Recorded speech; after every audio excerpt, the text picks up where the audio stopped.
Welcome back to Main Street, the Craig L. Hayes Show. Welcome back, everybody.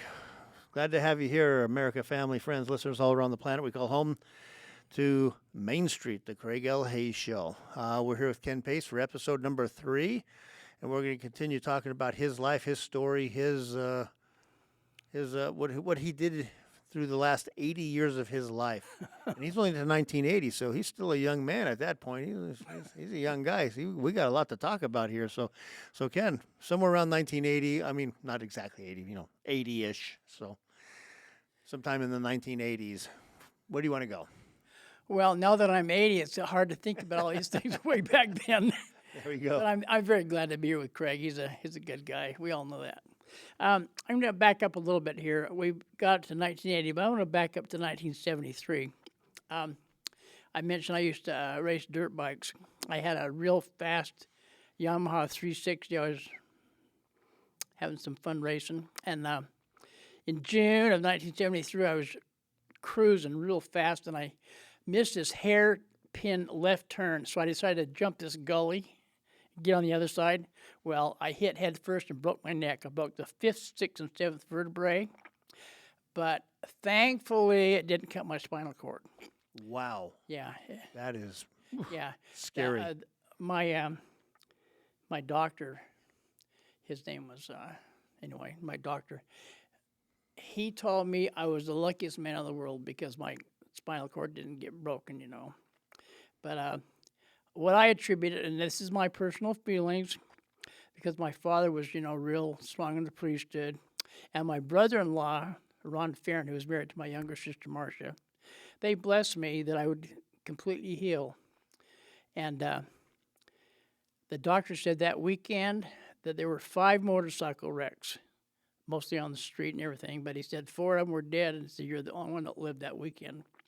So I attributed a lot to my faith in the church and the priesthood, and because I could have been a quadriplegic easily. When you break your 5th, 6th, instead of 7th vertebrae and cut your spinal cord, you're a quad. You're done. Yeah, You're a quad.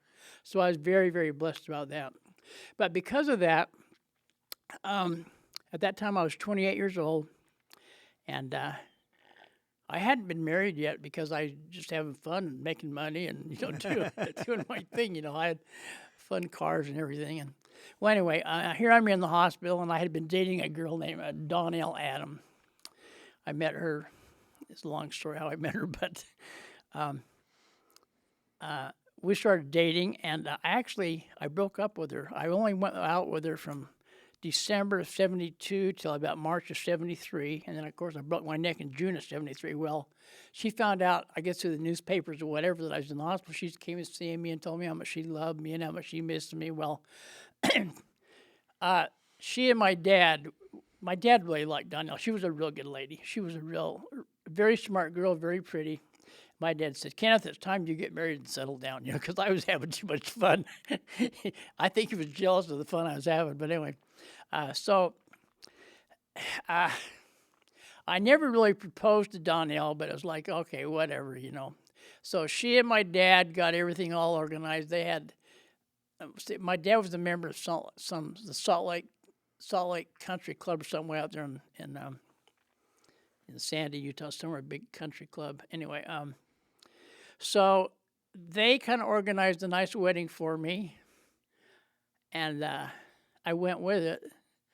I got married in a neck brace. My dad was a real good businessman. We'll get into that later. But he had 400 people invited to a sit-down dinner. We had a live band.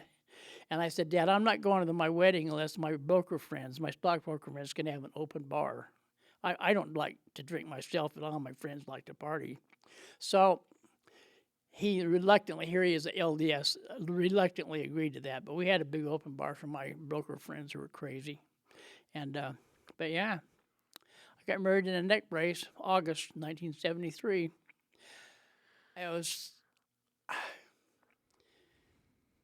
Donnell, let's put it this way, Donnell was a really good woman, but I didn't love her like that. I loved her as a friend, but I didn't really love her like that, Yeah, I get you.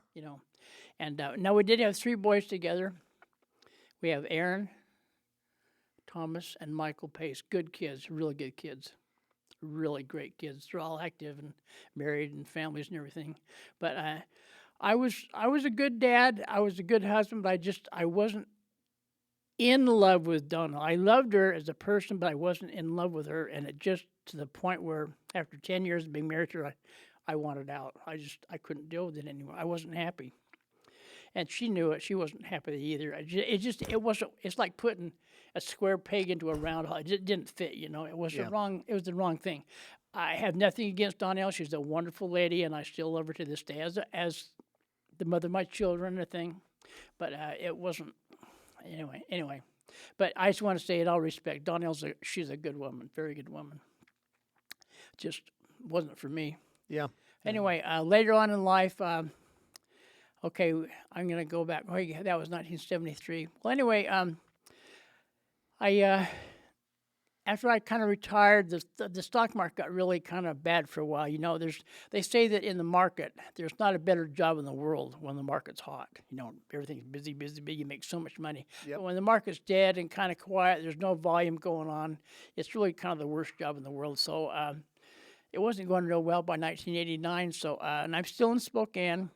And my dad flew up there. He had an airplane. He flew up there, and he said, Kenny said, I want you to come back to the Palace Meet and work with me. Because I grew up at the Palace Meet at 9 years. I'll go back to that. But when I was 9 years old, I was working there. And he said, I want you to come back to the Palace Meet. He said, your mom and I want to go on missions to England. We've been called to go on missions in England. I want you to come back to the Palace Meet, and I want you to be the plant foreman. You know everything about the Palace Meet anyway. You grew up in the business. And so I kind of reluctantly did it because I loved the market, but it was dead. So I went back to Salt Lake, and it was in August of 1989. And my dad got me working again and trained me in a lot of things I didn't know about, that. Yeah. But I learned how to do all that over again. And so they went on their mission to England, and now I'm the plant foreman of the Palace Meat Market. And it was busy. It was all wholesale. We had we sold the hotels, clubs, restaurants, school districts. It was a big business. And had several employees, and it was a good business. So I did that for quite a while. But then I sold out, and I decided I wanted to retire and do something different. I did that for about 10 years, 1989 till 1997, maybe 8 years. So I'm sitting around in Salt Lake just kind of thinking, I want to travel and do some stuff, And so my brother-in-law, who was married to Marie, my middle sister. His name was Bob Yap. He called me up and said, Pace, he said, I got some businesses in Las Vegas. He said, I own 2 Burger Kings there, and the kids are stealing money and not making deposits. He said, I want you to go down to Las Vegas and clean them up and sell the business back to corporate. I want out of it. Because he was he lived in California. It was kind of like an absentee owner, and he wasn't controlling it good enough. So I came down I came down to Las Vegas. It was in October of 1998. After I'd left the Palace Meet in 97. Had you ever worked at a fast food restaurant or managed one before? Or is this just a new? It was new. Okay. Cool. Yeah, I just came. Well, I knew business. I mean, business. Finance and money, business pretty much. But I'd never been in fast foods. But I went down there, and it was right. The kids were nice kids, but they were high school, college. The young kids in fast foods, and they didn't care about money. They were stealing money and not making deposits. And I got them cleaned up. So while I'm down here, I told you I came down to Las Vegas in October '98. In February of 1999, like 3 months later, one of my neighbors said, hey, Pace, he said, because he didn't have a car, his name was Billy, because I was renting an apartment out in Henderson, and he said, I need to go borrow some stuff from my friend Stacy down on Bennett Street. Will you take me down there? So I did. I drove down there. I drove him down there. I stayed in the car. He'd go up there, and I think he borrowed a vacuum cleaner or something.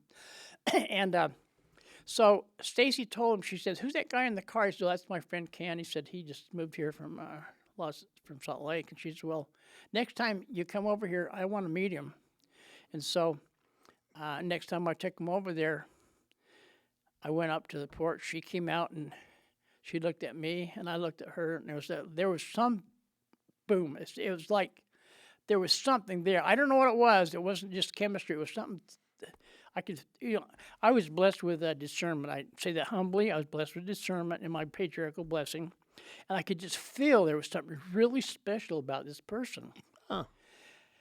And so I invited her to lunch. She said, so I invited her to lunch to talk.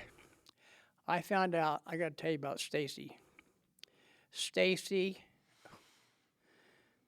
she had a real kind of a bad start in life. Her parent was a high school romance thing. It didn't work out. Her mom wanted her but couldn't keep her. She was 17 years old. And so anyway, long story short, her father was named James Hubbard, and his grandparents decided they wanted her to raise Stacy. So her grandparents raised her, okay? And she was actually born in Muncie, Indiana, but she was in California when she was a kid because her grandparents, that's where they took her to raise her. So she got kind of a bad start in life, and her grandparents were smokers, and they had bad lungs, both of them. So they moved to Arizona, and she kind of grew up in a trailer park, and she had a real rough beginning. She was a beautiful girl, extremely smart. She was a musician. Excuse me. She was a professional accordion player. She started playing the accordion when she was 7 years old. Took accordion lessons from a man that came over from Italy that taught lessons. International acclaim. He's a great guy.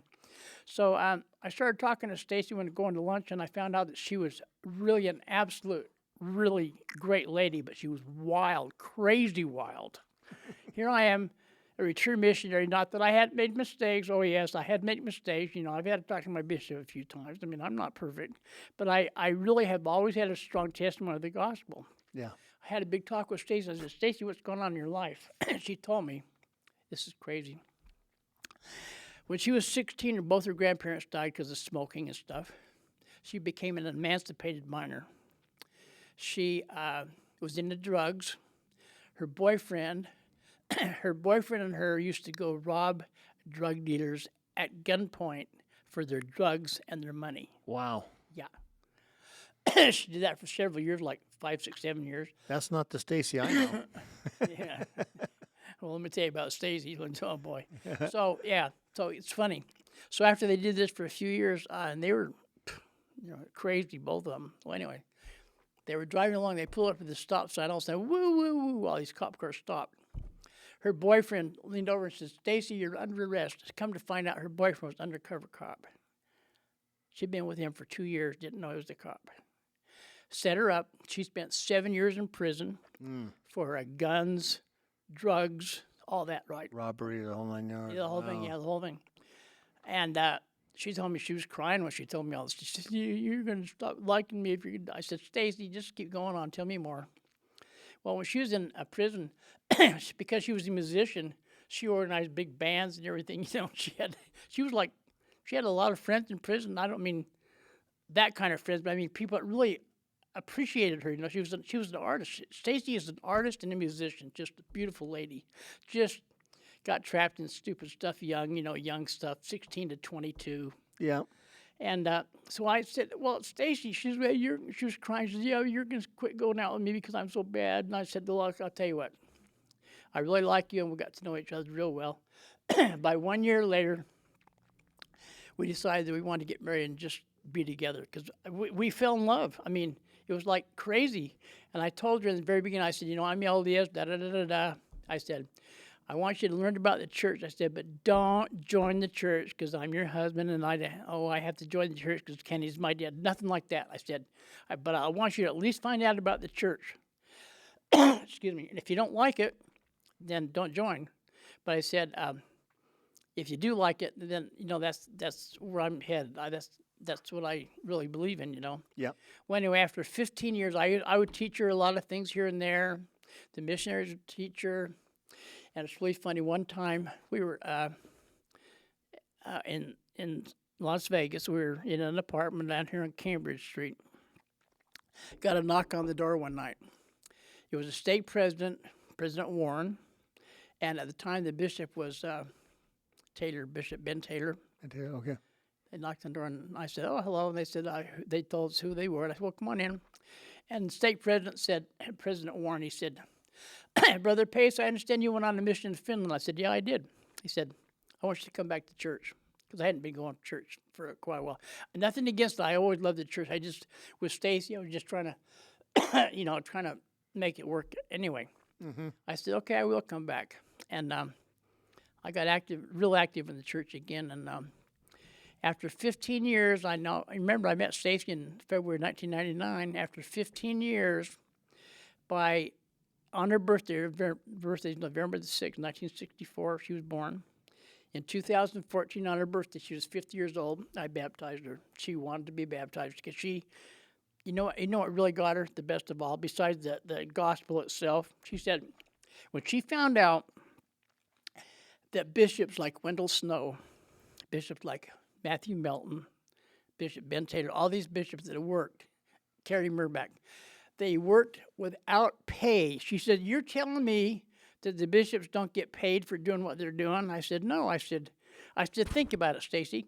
If you've got a high priest group leader that's making $5,000 a month, and a bishop's making $10,000 a month, but the high priest group leader doing more money, or doing more work than he is, there's a problem with money. Like, well, I need some of your money. She said, that's it, Kenny. She said, if you guys are doing this without pay, she says, that you take the money out of things, that's what it's really all about. Yeah, so that's kind pretty of logical. That's a very logical approach It is. to it, and Think about it. It's amazing that she pulled that all together and just went, Oh, okay, yeah. well, I can honestly say Stacy did not join the church because she's like Kenny Pace's wife. She joined the church because she got an absolute strong testimony, and when she got her patriarchal blessing, the patriarch was Turek, Brother Turek. This is I got to tell you the story. That's my Uncle Ed, yeah. For real. Yeah. He's Brother Turek. We call him Uncle Ed, but he's my mom's uncle. Oh my God. Craig, I like you more all the better. He's an awesome guy. Yeah. Oh, traumatic. I Well, I love can Ed. tell you what. He was interviewing Stacy, and then he gave her the blessing. And during the blessing, he told her, get this, he told her that you are going to be a widow, but you're going to be okay. And, you'll have sufficient love from the family, da-da-da-da-da. Well, when he got with the blessing, he looked over at me, and he kind of, with a twinkle in his eye, said, sorry to have killed you off, old man. Well, it didn't happen that way, because in the rest of the part of the blessing, he said, by the way, he said, that would be the normal set of circumstances. But he said, you are in Heavenly Father's timeline, not what Well, make a long story short, later, Stacy and I got sealed in the temple in August the 12th, 2016. We were sealed, yeah. But unfortunately, Stacy got really bad COVID. She got that COVID shot, which I didn't take it. I don't believe in that stuff. Governments and politics, I just don't believe it. Well, anyway, Stacy got a shot, and she got really sick with COVID. She actually died of long COVID 2 years later. She died she died December 29th, 2023, 2 years ago. So, she's on the Lord timeline. I honestly think that because I have a strong testimony of the gospel that she was needed on the other side more than she was needed here. And one of the things that she wanted to do before she died, and we did it, she wanted to have her grandparents sealed, the ones that raised her, the one that died early, when she was 16. And we went to the Mesa Temple because they were from Mesa, Arizona. We went to the Mesa Temple with Roger and Melissa Elmer. The four of us went down there. And we had her grandparents sealed, and that was just a real strong blessing. So Stacy died with a strong testimony, and I want you to know that I really love Stacy. We had two boys together. James, who's now 21, he was born in 2004, and then Charlie was born in 2008. So I'm an older dad. I'm 80 years old. James is 21. Charlie's, right to this day, he's a senior at high school at SECTA, Southeast, Training Center. And but being an older dad, Craig, I got to tell you, I was 20 years older than Stacy. I was 53 when I met her. She was 33. We were together 25 years, and she she touched the lives of so many people in this. Well, now it's called the Pelora Ward, but at the time she joined, it was the Francisco Park Ward. Yep.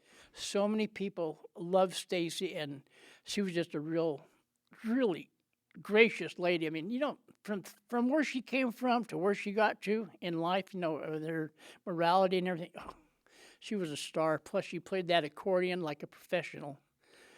You've heard of Myron what's his name, Myron Corman, and the and that band on where they danced. Lawrence Welk Show. Yeah, that's it, that Yep, one. Yeah, yep. that one. And she could play anything. In fact, the owner of the Venetian, what was his name? Adelson. Adelson. Sheldon Adelson. He knew about Stacy, and he used to invite her to the Christmas parties for the whole hundreds of people, or maybe thousands. I don't know how many people came, but she used to play her accordion every Christmas for several years down there at the Venetian. Wow. She's famous for her accordion. But anyway, she died, and before I met her, she had a boy named Derek with another man, and I consider Derek one of my sons too, because he's Derek's a good kid. He's a really good kid. He lives up on Whidbey Island, and up in the state of Washington. But anyway, yeah, I had 25 wonderful years with Stacy. The state president at that time was President Warren knew her real well too. But when she passed away, the state president was now John Michelson. He was a great man. John Michelson and Wendell Snow came to our house one time because they said they wanted to just meet some people in our ward. When they walked in, it wasn't like I was like I wasn't even there. President Michelson and Stacy started talking about bicycles and the gospel, and they went out in the garage and he saw her new bike and everything. And John Michelson and Stacy became really good friends. That's nice. In fact, how many state presidents speak at a funeral? When Stacy passed away, John spoke at her funeral. That's very nice. Yeah. Well, that brings us to the end of episode number 3, believe it or not. Can you believe how quick these go by? These things just pass on by, then we'll be back in a few minutes. We'll do another episode. We'll keep on going with some more stories. Until then, Thank you for listening to Main Street, the Craig L. Hayes Show.